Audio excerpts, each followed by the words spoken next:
In this video, we look at the ways the roller barrier anti-climb system can be installed to prevent any vulnerable gaps in the barrier at corners. Buildings inevitably have external corners, but many will also have internal corners to consider. Similarly, where roller barrier is installed in other areas, such as along perimeter walls or fences, there will also be corners to contend with. Corners are easy to protect with roller barrier, but internal and external corners require different treatment. For internal corners, the runs simply butt up to each other to eliminate any possible gaps in the barrier. For external corners, one run can be extended and installed to simply overlap the other. When extending a run to overlap the other, it may be necessary to mount up to 3 roller cups onto that overlapping shaft beyond the last mounting bracket on that run. This is standard practice that should cause no issues.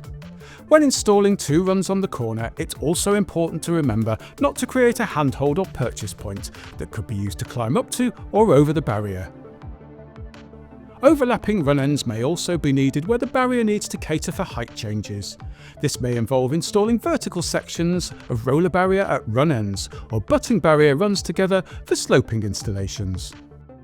For more information, check out our website or call our friendly team.